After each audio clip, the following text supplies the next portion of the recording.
Bonjour, retrouvez tout de suite une interview de Christine Fumagalli, présidente du réseau Orpi. Bonjour à tous et bonjour Christine Fumagalli. Bonjour.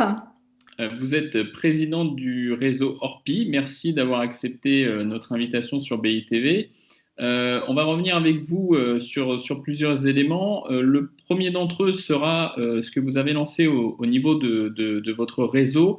Vous avez lancé deux choses, un fonds de solidarité et un outil d'estimation immobilière à distance. Alors, d'abord, est-ce que vous pouvez nous rappeler les grands axes et peut-être nous dire si vous avez déjà eu des premiers retours sur l'usage le recours à ces deux outils? Oui, effectivement, nous avons lancé il y a peu un système d'estimation en vidéoconférence. Alors, l'idée de fond, c'est tout simplement de ne pas laisser nos clients bloqués chez eux en pleine période de confinement avec un marché immobilier à l'arrêt, mais de continuer à les accompagner comme c'est le rôle d'un agent immobilier.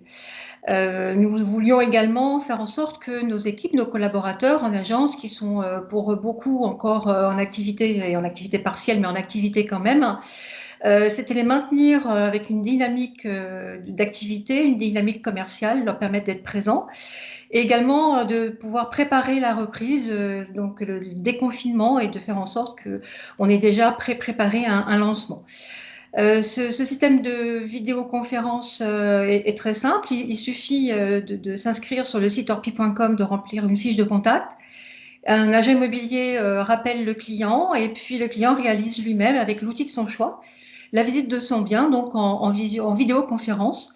Et ça permet à l'agent immobilier de pouvoir visiter presque comme s'il était sur place et de pouvoir faire une estimation en posant toutes les questions en live.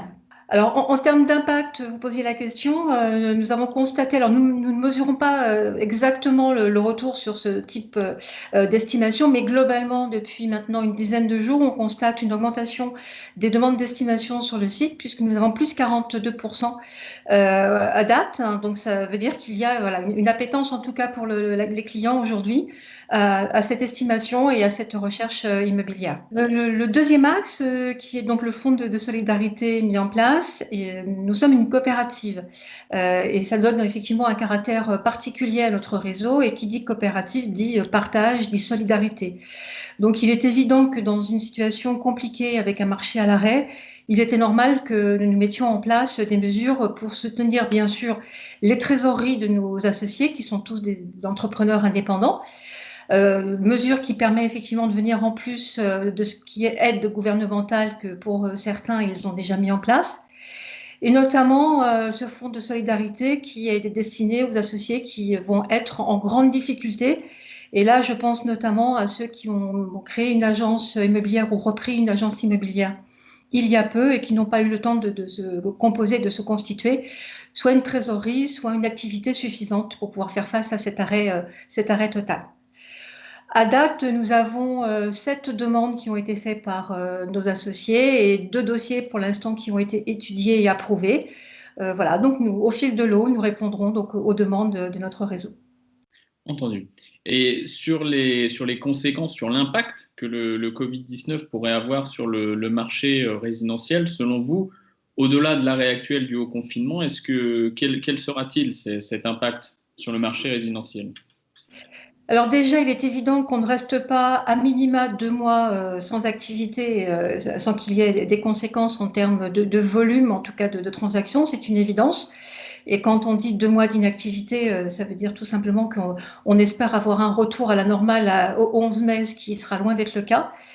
Donc en termes de nombre de transactions, donc effectivement un impact important. Ensuite, on voit que les clients ont le constat, je vous le disais, pour les demandes d'estimation, sur le site orpi.com, on sent que depuis une quinzaine de jours, il y a à nouveau des recherches. Et une enquête Se Loger nous disait il y a peu que 52% des clients interrogés avaient l'intention de reprendre leur projet dès la sortie du confinement. Donc ça veut dire qu'il y a quand même encore cette appétence au projet immobilier qui est le premier projet dans la vie de nos concitoyens.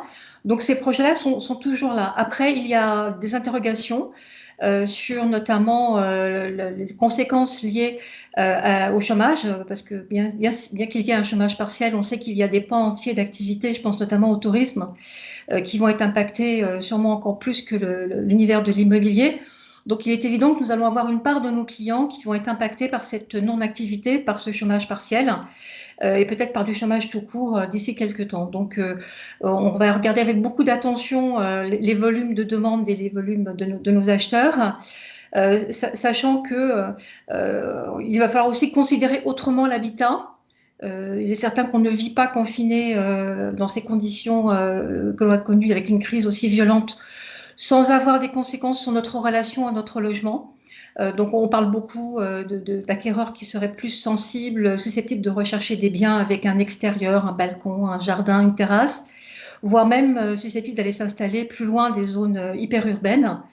Donc là, on va être très très attentif aux premiers signaux à la sortie du confinement pour pouvoir redonner une analyse de la façon dont vont se comporter les clients en termes de recherche. Très bien. Et est-ce que, selon vous, toujours, est-ce qu'il faudra des dispositifs de l'État, type Pinel, par exemple, pour relancer l'activité? Alors, pour relancer l'activité, en tout cas pour l'aider, il y a de grandes chances. C'est vrai que de toute façon, l'accès au logement était déjà un problème, on va dire, avant le confinement, puisque nous manquions énormément d'offres avec un marché très tendu sur beaucoup de zones, marché tendu que ce soit pour les biens à la vente ou les biens à la location. Qu'il y a peu de raisons qu'à la sortie du confinement, on ait des renversements de tendance sur ce marché. Et un accès au logement, en tout cas, qui était très compliqué pour des profils considérés à risque par les banques ou les assureurs. On parle de CDD, de personnes qui sont en stage, d'intermittents du spectacle. Donc, de toute façon, ces questions de fond vont rester. En zone très tendue, nous avions un tel décalage entre l'offre et la demande qu'il faudrait que vraiment la demande s'écroule pour qu'il y ait un impact réel sur le marché. En tout cas, voilà, s'il y a un impact, on ne s'attend pas chez Orpi à avoir un impact qui soit en tout cas suffisant pour renverser une tendance. Ce qui sera surveillé, c'est les zones moins tendues, les zones rurales, où effectivement l'activité immobilière était beaucoup plus calme, même avant le confinement. Ces zones-là, il faudra le surveiller de près. Peut-être qu'on aura besoin d'avoir un soutien ou des maintiens d'aide, comme le système de Normandie, par exemple. Donc, oui. En tout cas, on appelle nos gouvernants à se pencher sérieusement sur ces aides, sur tous les territoires qui sont plus excentrés et ces territoires ruraux. Eh bien, très bien, votre appel sera, je l'espère, entendu. Merci beaucoup d'avoir répondu à nos questions et à très bientôt pour de nouvelles interviews sur BITV.